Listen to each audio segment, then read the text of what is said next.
आदिवासी छात्राएं हैं जो कि यहाँ पर नर्सिंग का कोर्स करने के लिए आई हैं। इस हॉस्टल का आलम यह है कि यहाँ 6 महीने से ना इनको खाने के लिए दोनों वक्त का खाना मिल पा रहा है, ना पानी मिल पा रहा है। और जिस गुर्बत में ये लोग जी रही हैं, जिस गुर्बत में लोग रह रही हैं, तो वहां का जो प्रशासन है वो उनकी तरफ किसी भी तरह से ध्यान नहीं दे रहा है, जिसकी वजह से अब ये नक्सली बनने की भी धमकी दे रहे हैं। देखते हैं ये रिपोर्ट पहले।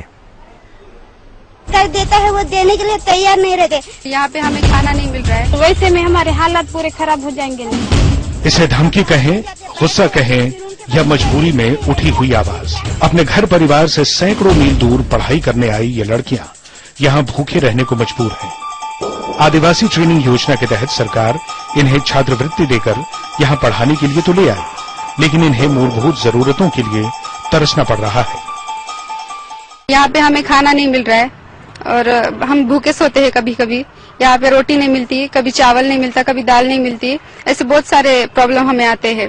इन सारे प्रॉब्लम को हमें फेस करना पड़ता है। क्या करेंगे? हम सब लोग घर में जाते बैठते हैं, फिर उनके पास उपाय कुछ भी नहीं रहता है। फिर क्या नक्सलवादी में जाते तो बोलते हैं लोग कि ये नक्सलवादी है, ये वो है, ये है। महाराष्ट्र के धुर नक्सल प्रभावित इलाके गढ़चिरौली के भामरागढ़ और एटापल्ली से 25 लड़कियां इस उम्मीद के साथ नागपुर के इस नर्सिंग ट्रेनिंग सेंटर में आई कि इन्हें रोजगार के लिए बेहतर ट्रेनिंग मिल पाएगी और आगे चलकर ये भी समाज की मुख्य धारा में शामिल होकर देश की सेवा कर पाएंगी। लेकिन संस्थान की लापरवाही के कारण इन्हें खाना पानी तक मुहैया नहीं है। इस ट्रेनिंग सेंटर में इनके साथ जो व्यवहार हो रहा है वो बेहद शर्मनाक है। जो कुछ वहाँ पे करना है वो करते हैं, फिर बोलते हैं ये ग्रामीण इधर के लोग नक्सलवादी में जाते हैं, ये करते हैं, वो करते हैं। फिर आप लोग जो है वो आप देते नहीं, तो फिर करने वाला क्या है?